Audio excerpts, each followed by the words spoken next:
हम देख रहे हैं यंग बाइट्स। मैं हूं आपके साथ पूजा ठाकुर। आज आपको बता दूं पूरे देश भर में 87th एनिवर्सरी मनाई जा रही है एयरफोर्स की।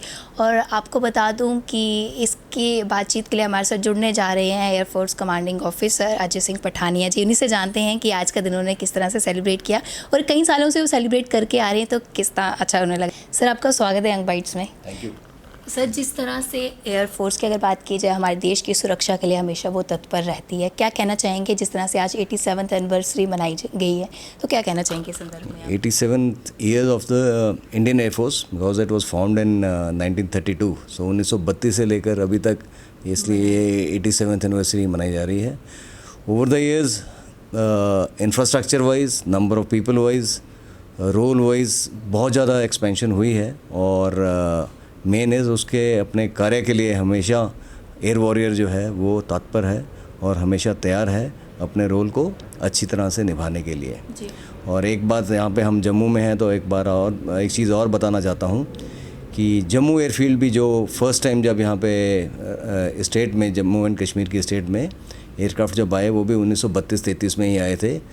और सब्सिक्वेंटली तो इसलिए आप कह सकते हैं कि JNK स्टेट में भी जो स्पेशली जो जम्मू एयरफोर्स है वो भी 87 ईयर्स ओल्ड है यहाँ पे। इतना मैं आपको कहना चाहता हूँ इस बारे में। जी।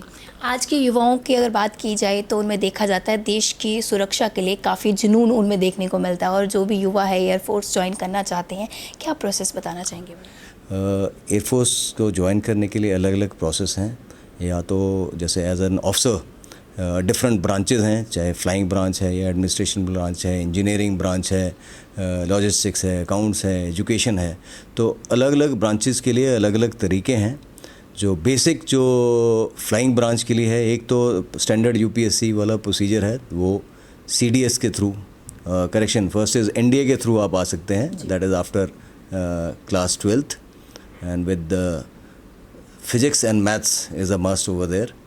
And then is after graduation, that is जो CDS एंट्री है, कम्बाइंड डिफेंस सर्विसेज एंट्री, उसमें भी अगर आपके पास 60% मार्क्स हैं या आप CDS का एग्ज़ाम जो है वो क्लियर करते हैं, तो आप UPSC का एग्ज़ाम क्लियर करके सब्सिक्वेंटली एयरफोर्स, आर्मी, नेवी में आ सकते हैं।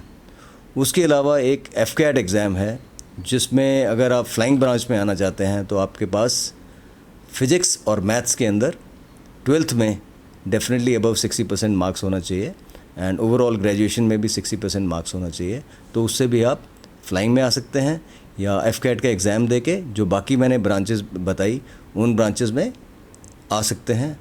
Plus as a air warrior जो है तरीका, after class 12th air warrior के अलग अलग सेंटर्स हैं पूरे देश में, वहाँ पे भी अप्लाई किया जा सकता है और as a air warrior join की जा सकती है एयरफोर्स।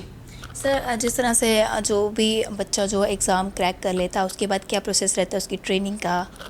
जो एज अ पायलट के बारे में मैं बताना चाहूँगा कि अगर वो NDA के थ्रू आता है तो NDA की 3 साल की ट्रेनिंग करके वो एयरफोर्स एकेडमी में पहुँचते हैं।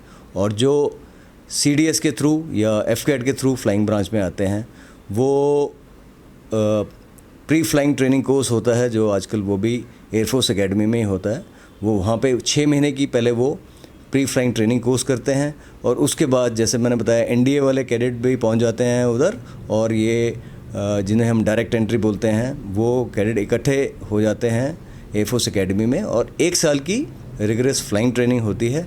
और उसके बाद जो कहते हैं विंग मिलता है कैडेट्स को, that is capable of independently flying as an officer and as an pilot. So वो उसको मिलता है एंड देन डिफरेंट स्ट्रीम्स हैं, फाइटर्स, हेलीकॉप्टर ट्रांसपोर्ट, वो उसमें जाता है। जी सर, मैं ये पूछना चाहूँगी जब इंडियन फोर्स आई थी तब की टेक्नोलॉजी में और अब की टेक्नोलॉजी में कितना डिफरेंस आया? देखिए, अगर हम 1932 और अभी की बात करें तो ज़मीन आसमान का फ़र्क है, क्योंकि पहले तो मेनली ज़मीनी लड़ाई होती थी। जी। या वर्ल्ड वॉर में भी टैंक्स के ऊपर मेन लड़ाई होती थी और एयर पार का तो वर्ल्ड वॉर 2 में धीरे धीरे प्रोग्रेस बढ़ रही थी। पर अभी तो एरियल फाइट तो है ही है, पर इसके साथ साथ फ्यूचर में तो स्पेस का भी जिक्र ज़रूर करना चाहिए हमको। तो ओवरऑल जो है एयरफोर्स या हमारी आर्म फोर्सेस हैं सारी डायमेंशंस की तरफ देखती हैं और कोशिश करती हैं कि वो उसमें जिस चीज़ की स्पेशलाइज फील्ड है उसमें इम्प्रूवमेंट करें और जिस वर्दी के लिए हम हैं उसकी तरफ पूरा हम कार्य कर सकें। आखिर में हम सभी देश प्रेमियों के लिए क्या एक संदेश देना चाहेंगे? मैं यही चाहूँगा सबको कहना कि जो बेसिक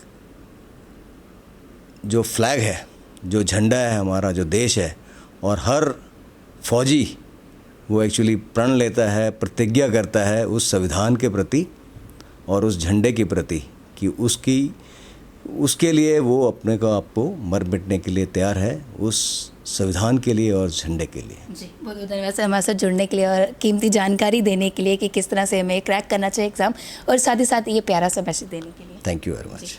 तो ये हमारे साथ मौजूद थे अजय सिंह पठानिया जी। तो काफ़ी अच्छा मैसेज इन्होंने दिया और अपने बारे में बताया कि एक जो एयरफोर्स का जो भी जितने भी व्यक्ति होते हैं सभी अपने देश की सुरक्षा के लिए हमेशा तत्पर रहते हैं, और हम में इन सभी देश की सुरक्षा के लिए जो तत्पर रहते हैं उन्हें शत शत नमन करते हैं। अगली अपडेट लेकर फिर मैं हाजिर होंगी, तब तक के लिए आप देखते रहे यंग बाइट्स। वीडियो जर्नलिस्ट अभिषेक बड़ू के साथ मैं पूजा ठाकुर, यंग बाइट्स जम्मू।